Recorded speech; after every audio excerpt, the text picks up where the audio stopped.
Hello, my name is Brooks Tupy, and this is my informative reflection vlog. So, on to the first question. I thought the purpose of this speech was to inform everyone about the benefits of hybrid cars.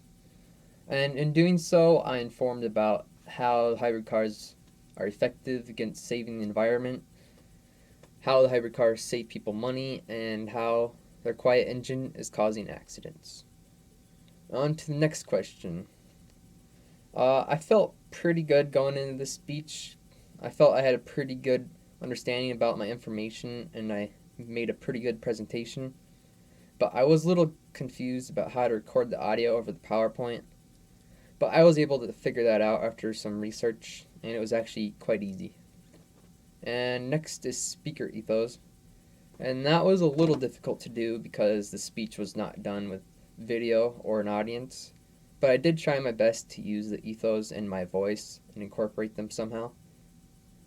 About my technology, I felt like my technology was prepared, but I probably could have done a little more research about the audio, like I said before, so it would have been easier to know how to do the audio over the presentation.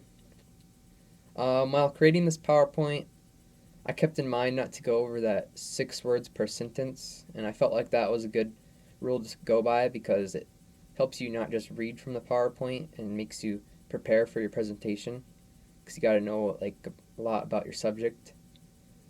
For my structure and organization, I felt like my transitions were smooth and natural, and the part that I felt a little odd to me was definitely the conclusion. This doesn't surprise me though because I usually have a hard time with conclusions of papers. Even though it did feel odd, I feel like it wasn't as bad as I really think it was. And overall, I felt like everything seemed to work well.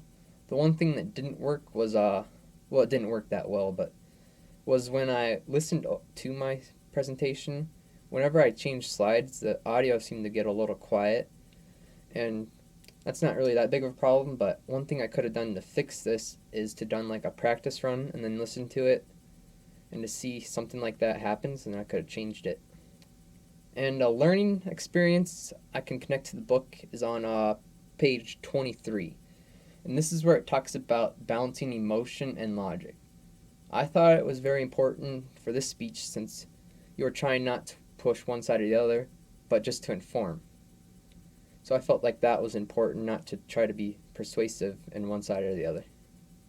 So overall, I thought this speech went very well, and I learned a few things along the way. And that is it. So thank you for your time.